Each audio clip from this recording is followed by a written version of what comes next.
Y como se los habíamos anunciado, Nicolás, estamos a esta hora con el doctor Sigifredo López, exdiputado del Valle del Cauca y víctima de secuestro por parte de los terroristas de las FARC. Doctor Sigifredo, bienvenido a la Hora de la Verdad. Muy buenos días a toda la audiencia, un saludo muy especial también a la mesa de trabajo. Muchísimas gracias por la invitación. Pues gracias a usted por atendernos y bueno, cuéntenos, ¿cómo ve usted este asunto de la implementación de las 16 curules que han llamado para la paz, pero que tantas veces hemos alegado, por lo menos desde aquí, desde la Hora de la Verdad, dado el diseño que tienen las curules, dada la forma en cómo se tramitó, dado que viene del acuerdo de La Habana, esas 16 curules siempre hemos dicho que terminarían en manos de los victimarios, pero ¿cuál es su visión? La visión es ética porque, en primer lugar, de las 9.360.000 víctimas registradas, son 6.120.000, algo así, casi exacta la cifra, 6.120.000 y pico mil desplazados. Esos desplazados, que representan más del 70% de las víctimas, no pueden votar. Y no pueden votar sencillamente porque las personas que fueron despojadas de sus territorios hoy día viven en las grandes ciudades y en lugares diferentes a el lugar donde fueron victimizados. Esas personas, la única ya han hecho han retomado su vida en otros lugares, tienen hogares, hijos, un proyecto de vida distinto, y a ellos no les permiten votar porque ya han votado, ya han registrado su cédula, repito, en ciudades distintas a donde originalmente vivieron. Entonces es una ley que supuestamente otorga curules a las víctimas y desconoce y excluye al 70% de las víctimas, pues yo dudo de que pueda ser una ley para las víctimas. Entonces, la primera observación que tengo es esa: el 70% de las víctimas no pueden votar, y la única posibilidad de corregir esto es que se le permita a todas las víctimas que se encuentren donde se encuentren, que sí pudieran votar. Entonces, con esta prohibición, repito, se está excluyendo el 70% de las víctimas. Segunda observación, y es desde el punto de vista completamente territorial, real, que se puede evidenciar con una sola visita, y es que el Estado, después del acuerdo de paz, el Estado no ha hecho presencia en las zonas donde las FARC aparentemente dejaron las armas. Entonces, allá en esos lugares sigue existiendo presencia del narcotráfico, siguen bandas criminales ejerciendo dominio territorial, y en la práctica hacer política en lugares donde hay dominio territorial de fuerzas ilegales es muy complicado, porque quien no tenga el aval o el apoyo de esos grupos ilegales, pues no puede recoger votos allá, no puede hacer una campaña normal allá, y va a resultar muy difícil, pero muy difícil, hacer política o recoger un voto allá. En conclusión, la segunda observación que tengo es que solo pueden hacer política en estas circunscripciones especiales, en estas 16 zonas especiales, quienes tengan apoyo de los grupos que ejercen dominio territorial en esas regiones y que no son el Estado ni el Ejército colombiano. La tercera observación, que me parece muy delicada también, es que, bueno, esas dos primeras violan sin duda alguna el derecho a elegir, el derecho fundamental a elegir y a ser elegido. Y hay una tercera observación que además viola el derecho a la igualdad, y es la siguiente: se dice que no podrá votar, ni aspirar, ni inscribirse como candidato aquella persona que en el pasado haya aspirado a un cargo público por elección popular, y haya resultado elegido o no elegido. Esto significa que alguna persona en alguna ocasión le dio por aspirar al consejo municipal de algún pueblo de esto o a ser alcalde y haya resultado elegido o no, esa persona ya no puede volver a inscribirse como víctima por el simple hecho de que obtuvo el aval de un partido político tradicional, de un partido político. Y se les olvidó un pedacito muy importante, y es que antes de 1994, que se reglamentó la ley de participación popular, no existían los movimientos significativos de ciudadanos, y quien quisiera aspirar a una curul solo podía hacerlo por un partido tradicional, y en ese momento, recuerden ustedes, no existía sino el Partido Liberal, el Partido Conservador y el Partido Comunista, que yo recuerde. No existía ningún otro partido. Allá no estaban los Verdes, no había Centro Democrático, Polo Democrático, nada de esas cosas que resultaron después de la Constitución del 91. Entonces, aquí se coarta el derecho a la igualdad de aquella persona que en algún momento, un líder social que quiso aspirar a la alcaldía de un pueblo de alguno de esas circunscripciones o al consejo municipal y no resultó elegido, o así haya resultado elegido, no puede aspirar. Entonces,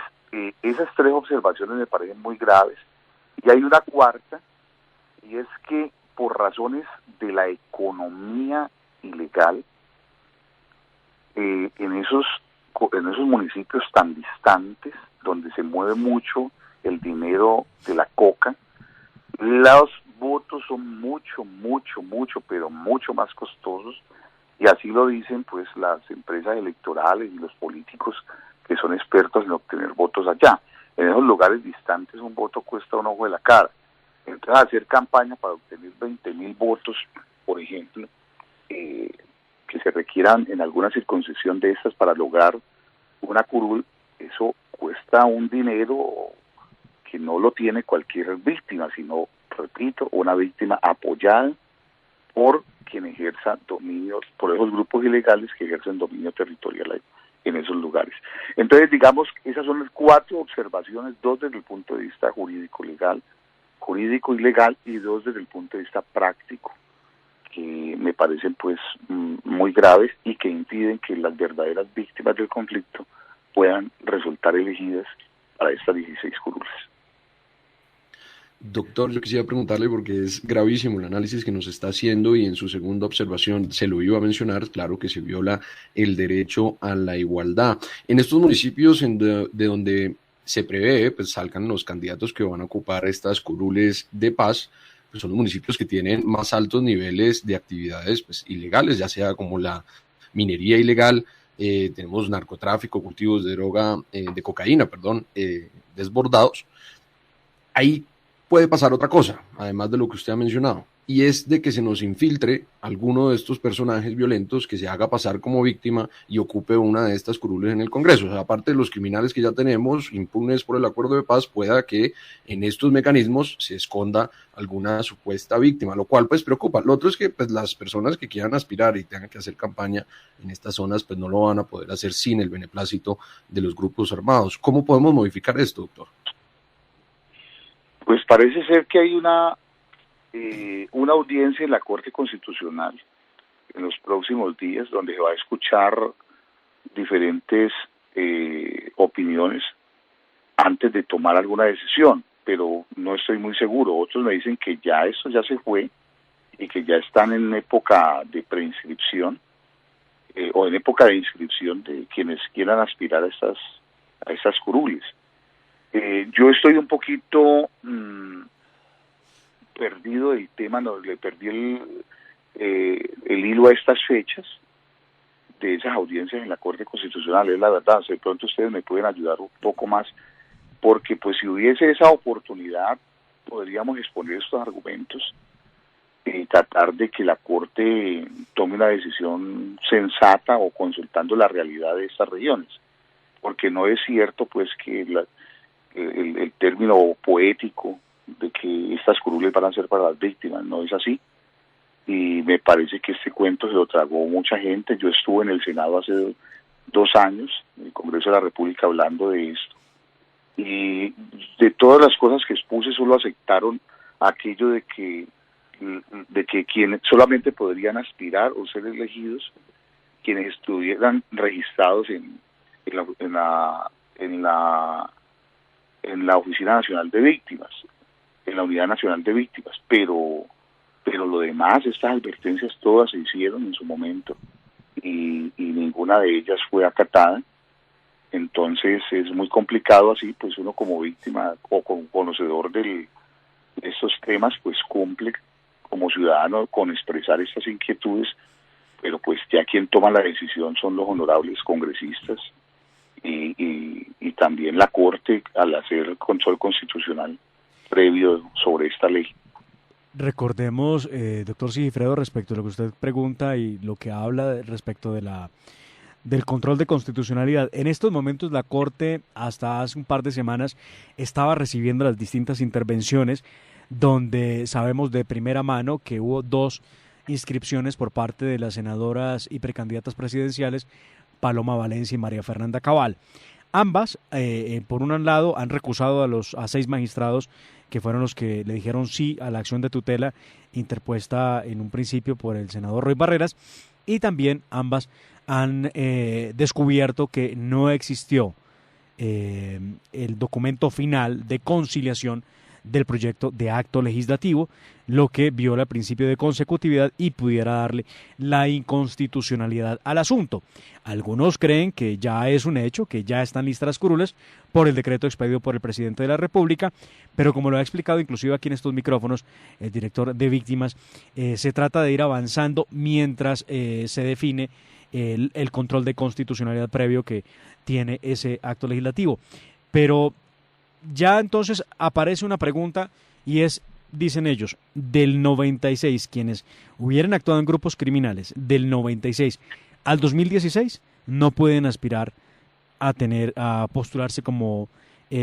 representante a la Cámara o candidato a la Cámara de Representantes por las víctimas, del 96 al 2016. Y la pregunta que le queda a todos, yo no sé si usted la comparta, es entonces si fue criminal, operó como guerrilla, antes de 1996, entonces, ¿sí se va a poder postular? Pues ellos sí, pero otros ciudadanos no. Yo le voy a dar un ejemplo. Yo personalmente, voy a dar el ejemplo personal. Yo personalmente he decidido no postularme y en familia tomamos la decisión de no postularme a nada que tenga que ver con cargos de elección popular y simplemente vamos a participar como ciudadanos, eligiendo a quien consideremos, votando por quien consideremos debe ser nuestros representantes a los consejos, a las alcaldías, al Congreso, la presidencia. Eso fue una decisión de familia, pero lo tomo como ejemplo. Yo fui alcalde del pueblo donde nací en el año 92-94. Por ese mero hecho de haber sido alcalde de Pradera Valle, yo no podría aspirar. Entonces, por ese mero hecho, y aspiré por el Partido Liberal, porque repito, en esa época no se podía aspirar por grupos significativos de ciudadanos, y había, sí o sí, tener que tener el aval de un partido político. Entonces mucha gente va a quedar excluida porque la norma dice haya aspirado, resulte elegido o no. Entonces yo me pongo en los zapatos de alguien que haya aspirado al Consejo Municipal de un pueblo de esos, y que sea una persona decente, pues que iba allá y que quiere de pronto ahora representar a quienes hayan sufrido todas esas tragedias, y no puede hacerlo. Y lo más grave es que el grueso de los ciudadanos que han sufrido el drama de la guerra y tuvieron que ser desplazados y que hoy día ya tienen su proyecto de vida en Bogotá, en Cali, en Medellín, en alguna ciudad, tampoco pueden hacerlo, porque esas personas al intentar volver a su sitio donde fueron victimizados, con ese solo hecho están siendo revictimizados. Claro. Es muy complicado volver donde te quitaron la tierra, donde ya fuiste, pues, te destrozaron tu proyecto de vida, donde la nostalgia y el dolor. Yo recuerdo decir algo nomás, mis abuelos eran de Ceilán Valle, ese pueblo lo incendiaron 2 veces, y yo llevé a mi mamá en varias ocasiones, 2 o 3 ocasiones, ella me quería mostrar la finca que fue donde creció, donde fueron de su abuelo, y el dolor de ella cuando llegaba a Ceilán Valle y me mostraba y me señalaba, esta es la finca, acá vivimos, aquí tuvimos que dormir debajo de unas matas de café, aquí nos sacaron en la época de la violencia, el pueblo lo incendiaron 2 veces, y tuvimos que llegar a Cali en condición de desplazado. Eso fue un golpe psicológico y emocional muy fuerte para mi mamá y para mí,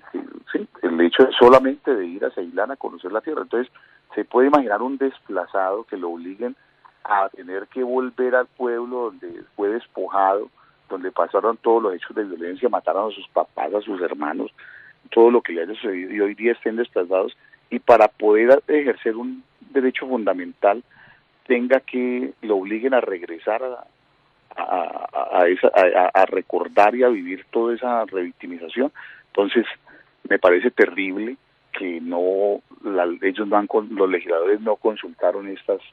posibilidades, estas situaciones al momento de tomar decisiones como las que tomaron. Doctor Sigifredo López, pues vamos a estar muy pendientes de lo que diga la Corte Constitucional en esta etapa de estudio constitucional precisamente de ese acto legislativo que crea las 16 curules, y obviamente lo estaremos llamando para analizar lo que ocurra, lo que avance respecto de ese tema en la Corte Constitucional. Muchísimas gracias, muy amables.